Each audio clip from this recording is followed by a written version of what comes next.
So ഇന്ന് നമ്മൾ discuss ചെയ്യാൻ പോകുന്നത് application of law of conservation of linear momentum എന്ന ആപ്ലിക്കേഷൻ ആണ്. അപ്പൊ കഴിഞ്ഞ 2 ക്ലാസ്സുകളിലായിട്ട് നമ്മൾ ഡിസ്കസ് ചെയ്തത് law of conservation of linear momentum for a single particle system and N particle system ആയിരുന്നു അല്ലെ. അപ്പൊ ഈ 2 കേസസിൽ നമ്മൾ കണ്ടു കൺസർവേഷൻ ഓഫ് ലീനിയർ മൊമെന്റം 2 കേസസിലും ഒബേ ചെയ്യുന്നുണ്ട്. അതുപോലെ ന്യൂട്ടന്റെ തേർഡ് ലോ എന്ന് പറയുന്നത് it is a corollary of law of conservation of linear momentum എന്ന് പറഞ്ഞ് കൺക്ലൂഡ് ചെയ്തതായിരുന്നു അല്ലെ.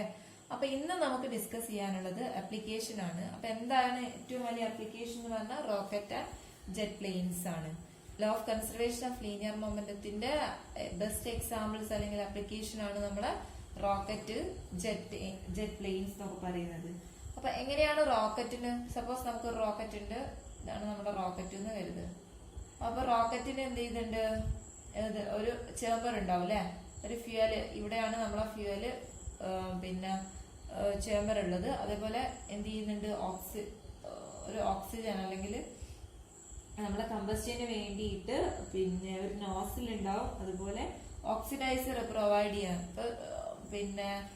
ചെയ്യാൻ ചില സമയങ്ങളിൽ പുറത്തുനിന്ന് എടുക്കുന്നത് ഉണ്ടാവും. ചിലപ്പോൾ ഈ ഒരു റോക്കറ്റ് ഇതിന്റെ ഉള്ളിൽ തന്നെ ഉള്ളത് നമ്മൾ ഉപയോഗിക്കുന്നുണ്ടാവും. അപ്പൊ ഒരു ഓക്സിഡൈസർ ഉണ്ടാവും. അങ്ങനെ എന്ത് ചെയ്യും, ഈ ഫ്യൂവല് ബേൺ ചെയ്തിട്ട് ശക്തിയില് എന്ത് ചെയ്യുന്നുണ്ട്, ഗ്യാസ് ഇജക്ട് ചെയ്യും അല്ലെ, ഗ്യാസ് ഇജക്ട് ചെയ്യും. അപ്പൊ ഇങ്ങനെ ഇജക്ട് ചെയ്യുന്ന ഗ്യാസിന് ഹൈ മൊമെന്റ് ആയിരിക്കും അല്ലെ.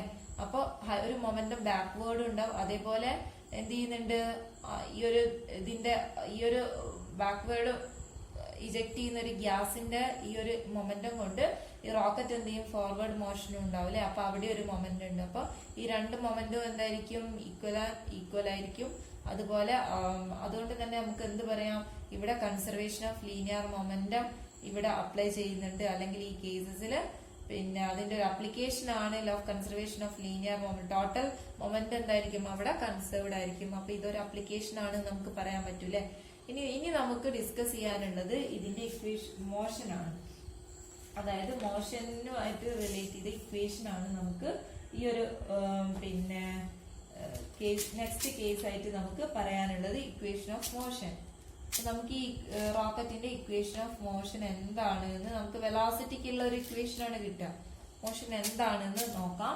ദെൻ അതിൽ എന്തൊക്കെ ഫാക്ടേഴ്സ് ആണ് അതിനെ ഡിപ്പെൻഡ് ചെയ്യുന്നത്, അതിനെ ഗ്രാവിറ്റി എങ്ങനെ എഫക്ട് ചെയ്യുന്നു എന്നുള്ള കാര്യങ്ങളൊക്കെയാണ് നമുക്ക് ഇനിയുള്ള ക്ലാസ്സുകളിൽ ഡിസ്കസ് ചെയ്യാനുള്ളത്. അപ്പൊ ഇന്ന് നമുക്ക് എന്ത് ചെയ്യാം, just equation of motion just derive ചെയ്ത് വെക്കാം. സപ്പോസ് അതിന് വേണ്ടിയിട്ട് നമ്മൾ റോക്കറ്റ് കൺസിഡർ ചെയ്തു. We have A rocket of mass M.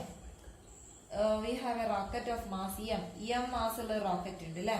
അപ്പൊ ഇതിന്റെ മാസ് എം ആണ്. അപ്പൊ ഞാൻ ഇവിടെ ഒരു വലിയ റോക്കറ്റ് വെക്കും, നിങ്ങൾക്ക് കുറച്ചുകൂടെ കാണാൻ സിമ്പിൾ ആയിട്ട്. അപ്പൊ ഇതാണ് നമ്മുടെ rocket.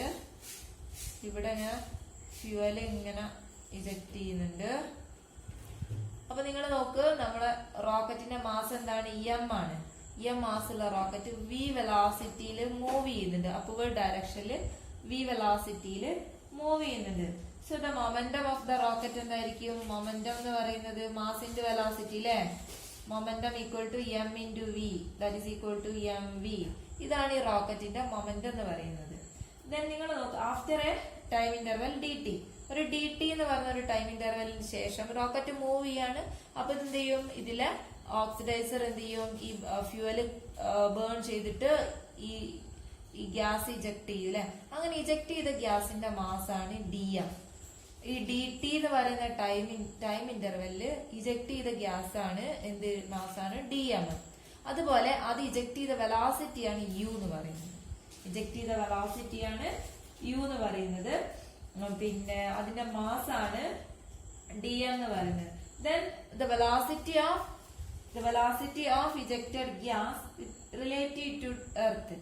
The velocity of ejected gas എന്താ, ഇജക്റ്റഡ് ഗ്യാസിന്റെ mass, gas of mass d m അല്ലെ. ഡി എം അതായത് ഡി എം മാസ് ഉള്ള ഈ ഗ്യാസിന്റെ വെലോസിറ്റി എന്ന് പറയുന്നത് എന്താണ്, ഡി എം റിലേറ്റീവ് ടു, എന്തിനാ റിലേറ്റീവ് ടു എർത്ത്. അതായത് നമ്മൾ ഇവിടുന്ന് നോക്കുകയാണ് എന്ത്, ഇപ്പൊ നമ്മളെ കണ്ടീഷൻ എന്താ ആദ്യം പറയൂ. വി വെലോസിറ്റിയിൽ റോക്കറ്റ് മൂവ് ചെയ്യുന്നുണ്ട്, യു വെലോസിറ്റിയിൽ അതിന്റെ ഗ്യാസ് ബേൺ ചെയ്യുന്നുണ്ട് അല്ലെ. അപ്പൊ നമ്മൾ നോക്കുന്ന സമയത്ത് നമ്മൾ എർത്ത് നിന്ന് നോക്കുകയാണ്, എർത്ത് നോക്കുന്ന സമയത്ത് ഈ ഇജക്ട് ചെയ്യുന്ന ഗ്യാസിന്റെ വെലോസിറ്റി എത്ര ആണ് നമ്മൾ നോക്കേണ്ടത്. That is the velocity of ejected gas of mass dm. അതായത് dm മാസ് ഉള്ള ഈ ഒരു പിന്നെ ഗ്യാസിന്റെ വെലോസിറ്റി എത്രയാണ് നമുക്ക് കൺസിഡർ ചെയ്യണം, കാൽക്കുലേറ്റ് ചെയ്യേണ്ടത്. അപ്പൊ നിങ്ങൾ നോക്കൂ, അതിന്റെ വെലോസിറ്റി എന്ന് പറയുന്നത് എന്താ, v മൈനസ് യു അല്ലേ? കാരണം v വെലോസിറ്റിയിൽ റോക്കറ്റ് അപ്വേർഡ് ഡയറക്ഷനിലും യു വെലോസിറ്റിയിൽ ഡൗൺവേർഡ് ഡയറക്ഷനിലും ആണ് പിന്നെ മൂവ് ചെയ്യുന്നത്. അപ്പൊ ഇതിന്റെ നമ്മൾ ഈ ഒരു ഗ്യാസിന്റെ dm മാസ് ഉള്ള ഈ ബേൺ ഗ്യാസിന്റെ വെലോസിറ്റി എന്ന് പറയുന്ന റിലേറ്റീവ് വെലോസിറ്റി അല്ലേ? അതായത് v മൈനസ് യു ആണ് അതിന്റെ വെലോസിറ്റി ഉണ്ടാവുക അല്ലെ. ദെൻ ഇനി നിങ്ങൾ നോക്കൂ, ഈ ഒരു dt എന്ന് പറയുന്ന ടൈമില് എന്തായി, ഈ m ആയിരുന്നു ഇനീഷ്യൽ കണ്ടീഷനിൽ ഈ റോക്കറ്റിന്റെ മാസ്, m ആയിരുന്നു ഇനീഷ്യൽ കണ്ടീഷനിൽ. So the velocity of ejected gas of mass dm relative to earth എന്ന് പറയുന്നത് എന്താ, v minus u അല്ലെ. ദെൻ ഇനി നോക്കൂ, നിങ്ങൾ ഈ dt എന്ന് പറയുന്ന ടൈമിലുള്ള കേസസ് ആണ് നമ്മൾ പറയുന്നത്. അപ്പൊ ഇനീഷ്യലി നമ്മുടെ റോക്കറ്റിന്റെ മാസ് m ആയിരുന്നു അല്ലെ. അപ്പൊ കുറച്ച് സമയം അത് മൂവ് ചെയ്തപ്പോ അതിന്റെ ഗ്യാസ് എന്ത് ചെയ്തു, ബേൺ ചെയ്തു പോയി, dm മാസ് ബേൺ ചെയ്തു പോയി അല്ലെ. അങ്ങനെയാണെങ്കിൽ ദെൻ ഈ ആഫ്റ്റർ dt ടൈം കഴിഞ്ഞ സമയത്ത് ഈ റോക്കറ്റിന്റെ മാസ് എന്തായിരിക്കും, റോക്കറ്റ് മാസ് എന്തായിരിക്കും, അതായത് m എന്ന് പറയുന്ന മാസിൽ നിന്ന് dm കുറഞ്ഞു അല്ലെ. ഇതല്ലേ റോക്കറ്റിന്റെ m മൈനസ് dm അല്ലേ റോക്കറ്റിന്റെ മാസ് അല്ലെ. അതായത് dm ഗ്യാസ് എന്ത് ചെയ്തു, ബേൺ ചെയ്തു പോയി അല്ലെ. അപ്പൊ m minus total mass m ആയിരുന്നു, m മൈനസ് dm ആണ് എന്ത്, റോക്കറ്റിന്റെ മാസ് ഉള്ളത്. ദെൻ ഈ ഒരു dt എന്ന് പറയുന്ന ടൈമില് ഇത് മൂവ് ചെയ്യുന്ന മാസ് വേരി ചെയ്യുന്ന സമയത്ത് വെലോസിറ്റിയും വേരി ചെയ്യല്ലോ അല്ലെ.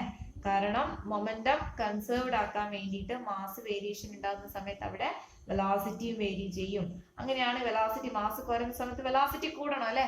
അതായത് momentum p is equal to mv ആണ്. ഈ mv ഈ p കോൺസ്റ്റന്റ് ആക്കി വെക്കാൻ വേണ്ടിയിട്ട് മാസ് ഇവിടെ കുറഞ്ഞു അല്ലെ. മാസ് കുറയുന്ന സമയത്ത് വെലോസിറ്റി എന്താവും, കൂടില്ലേ. അപ്പൊ വെലോസിറ്റി dt എന്ന് പറയുന്ന സെക്കൻഡില്, dt എന്ന് പറയുന്ന ടൈം ഇന്റർവെല്ലിൽ വെലോസിറ്റി എന്ന് പറയുന്നത് എന്തായിരിക്കും, വെലോസിറ്റി എന്ന് പറഞ്ഞാല് suppose v plus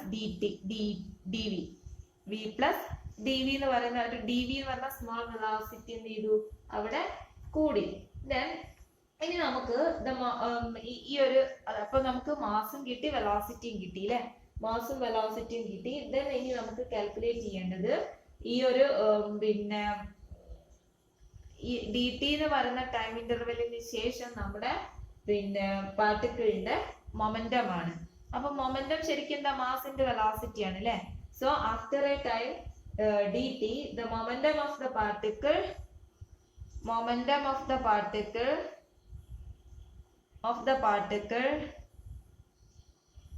after a time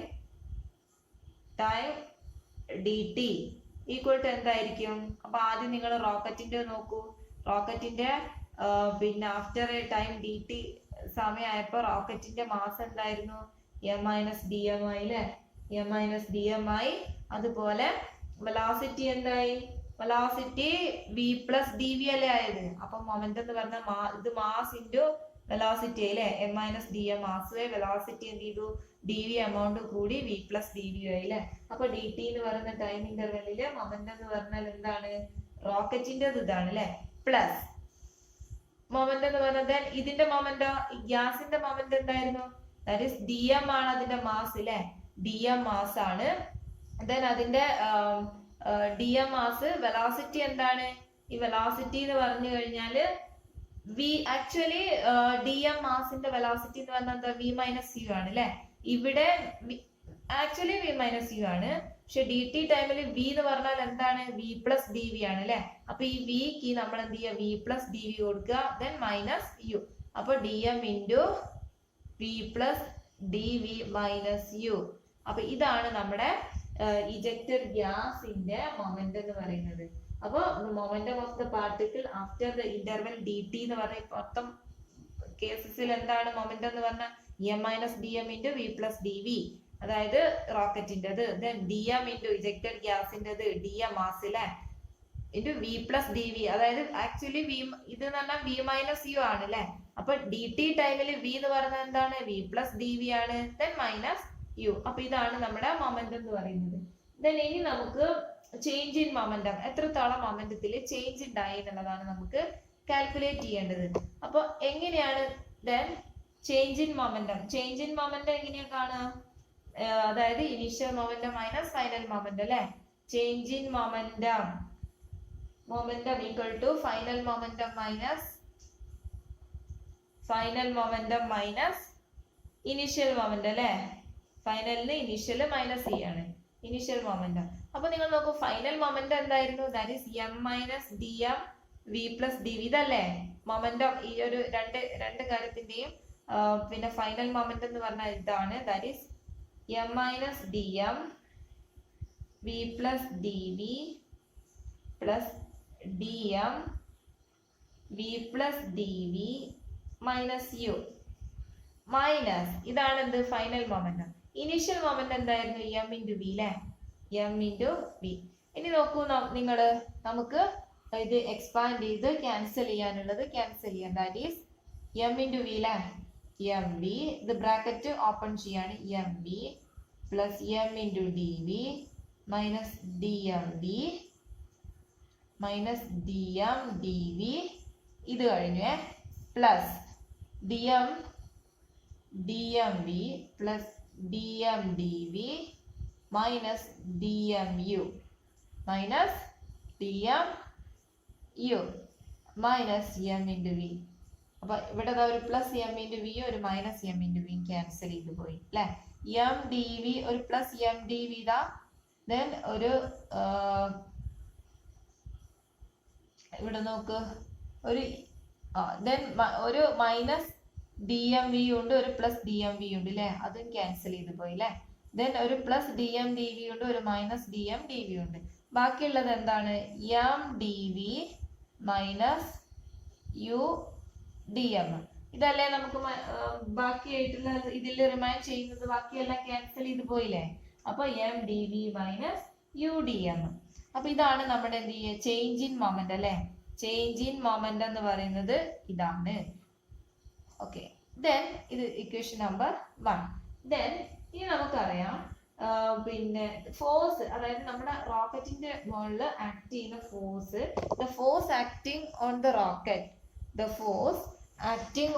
rocket, എന്ന് പറയുന്നത് പിന്നെ എഫ് ഇസ് ഈക്വൽ ടു എന്താണ്? D P by D T. The force acting on the rocket എന്ന് പറയുന്നത് എന്താണ്? F is equal to D P by D T അല്ലെ. Change in momentum അല്ലേ F എന്ന് പറയുന്നത്. D P by D T ആണ്. ഇത് എന്ന് പറഞ്ഞാൽ ചേഞ്ച് ഇൻ മൊമെന്റ് അല്ലേ, അതായത് ഡി പി അല്ലെ. അപ്പൊ നമുക്ക് വിച്ച് ഇസ് ഈക്വൽ ടു, അതായത് പിന്നെ F is equal to D P by D T. Here change in moment D P ആണ്. ദെൻ ഇതിനെ എന്ത് ചെയ്യുക? ഡി ടി കൊണ്ട് ഡിഫറൻഷിയേറ്റ് ചെയ്യുക, അല്ലെങ്കിൽ ദാറ്റ് ഈസ് ഡി പി ഇവിടെ ഉണ്ട് അല്ലെ. എം ഇൻറ്റു ഡി വി, ഇത് എഫ് ആണ്. M into D V by D T minus U into D M by D T. Then if the external force, there is no external force acting on the rocket. അപ്പൊ നമ്മൾ ഇവിടെ consider ചെയ്യുകയാണെങ്കിൽ നമുക്കൊരു case ഉണ്ട് gravitational force effect ചെയ്യുന്ന. അപ്പൊ നിങ്ങൾ നോക്കുക, if there is no external, അതായത് എഫ് എക്സ്റ്റേണൽ എന്ന് പറയുന്നത് എന്താണ്? 0 ആണ്. ഇത് 0 ആവുന്ന സമയത്ത് ഇവിടെ എനിക്ക് എന്ത് ചെയ്യാം? 0 എന്ന് എഴുതാം അല്ലെ. ഇത് എക്സ്റ്റേണൽ ഫോഴ്സ് ആണ്. So 0 equal to M D V divided by D T minus U D M by D T. Then ഇനി നിങ്ങൾ നോക്കൂ, ഇത് left side M D V equal to U D M എന്ന് എഴുതാലോ അല്ലെ. M D V equal to U D M. ഈ equation നമുക്ക് ഇനി ഇങ്ങനെ എഴുതിക്കൂടെ? ജസ്റ്റ് ഡി ടി രണ്ട് കേസസിലും ഉണ്ട് അല്ലെ. ദെൻ ഇനി നിങ്ങൾ ഇതൊന്ന് റീഅറേഞ്ച് ചെയ്യുക. That is D V equal to U D M by M. Then ഇനി നമുക്ക് കാൽക്കുലേറ്റ് ചെയ്യേണ്ടത് വി എന്താണ്? ഡി വിക്ക് ഒരു എക്സ്പ്രഷൻ കിട്ടിയില്ലേ. That is D V equal to U D M by M എന്ന് കിട്ടിയില്ലേ. ദെൻ ഡി വിക്ക് ഇനി വെലോസിറ്റി എന്താണ്? റോക്കറ്റിന്റെ വെലോസിറ്റി എന്നുള്ളതാണ് നമ്മൾ കാൽക്കുലേറ്റ് ചെയ്യേണ്ടത്. അപ്പൊ അത് എങ്ങനെയാണ്? അപ്പൊ നമ്മുടെ ഇക്വേഷൻ എന്താ? D V equal to that is D V equal to U by M D M വന്നു അല്ലെ. Or D V equal to U D M by M. then dv ഇതാണ്, then integrating both sides രണ്ട് സൈഡും integrate ചെയ്യുക. that is integral dv equal to integral u dm by m. integral dv equal to integral u dm by m.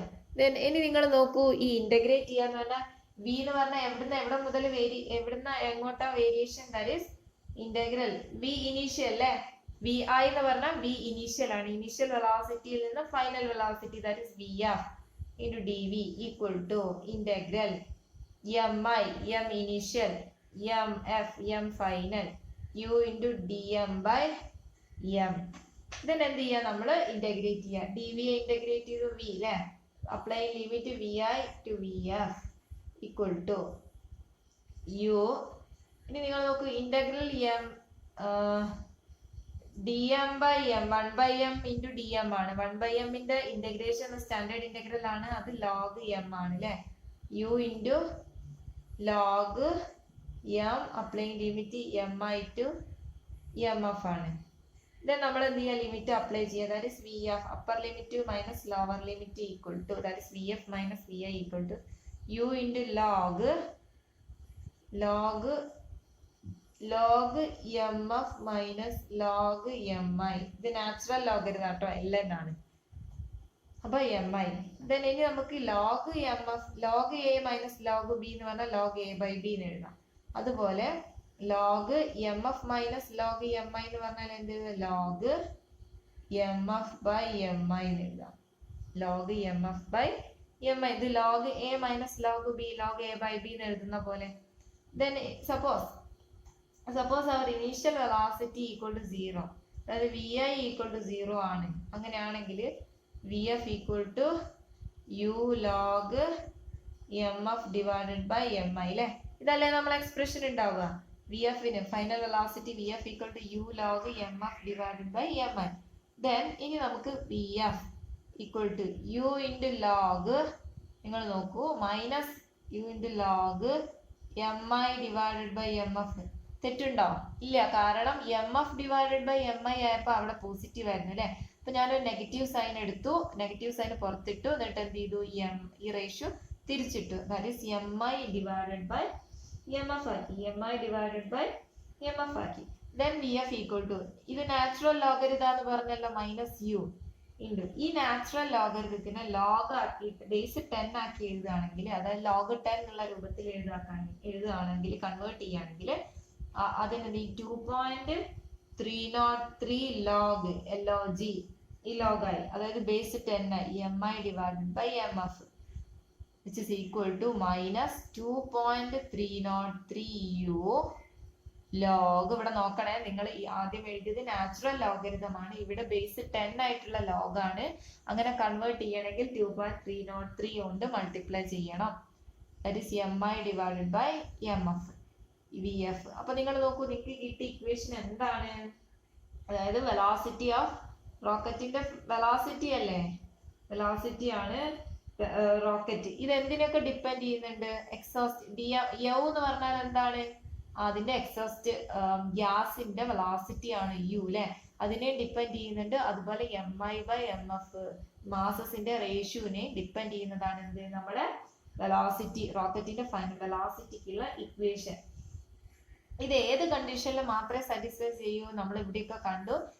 അതായത് if external force എന്ന് പറഞ്ഞാൽ F external എന്താണ്, 0 ആണ്, there is no force acting on the rocket എന്നുള്ള condition വെച്ചിട്ടാണ് നമ്മൾ equation derive ചെയ്തത്. അപ്പൊ കിട്ടിയതാണ് നമുക്ക് vf equal to minus 2.303 u log mi divided by mf. അപ്പൊ ഈ ഇക്വേഷൻ ഓഫ് മോഷൻ അല്ലെങ്കിൽ ഈ ഒരു വെലോസിറ്റിയുടെ എക്സ്പ്രഷനിൽ it depends only on the exhaust velocity പിന്നെ and ratio of the masses, ഇതിനെ മാത്രമേ ഡിപ്പെൻഡ് ചെയ്യുന്നുള്ളൂ എന്ന് മനസ്സിലായല്ലോ. അപ്പൊ ഇനി നമുക്കിത് കൺക്ലൂഡ് ചെയ്യാൻ ആയിട്ടില്ല. ഇവിടെ ഇനി നമുക്ക് ഗ്രാവിറ്റേഷണൽ ഫോഴ്സ് എഫക്ട് ചെയ്യുന്ന സമയത്ത് എന്താണ് ചേഞ്ചസ് എന്ന് നോക്കണം. അപ്പൊ ഇന്ന് നമുക്ക് ഇവിടെ ഈ ഒരു പിന്നെ എക്സ്പ്രഷനിൽ നിർത്താം. ഇതിന്റെ കൂടുതൽ എക്സ്പ്ലനേഷൻസ് വരും ക്ലാസ്സുകളിൽ കാണാം. അപ്പൊ നമുക്ക് പിന്നെ ഇത്രയും ഡെറിവേഷൻ മനസ്സിലായി എന്ന് കരുതുന്നു. എന്തെങ്കിലും ഡൗട്ട് ഉണ്ടെങ്കിൽ ചോദിക്കാം. അപ്പോൾ ഫൈനൽ അതായത് റോക്കറ്റിന്റെ വെലോസിറ്റി എന്ന് പറഞ്ഞാൽ -2.303 log mi/mf ആണ്. അപ്പോൾ എല്ലാവർക്കും മനസ്സിലായി എന്ന് കരുതുന്നു. Okay, thank you.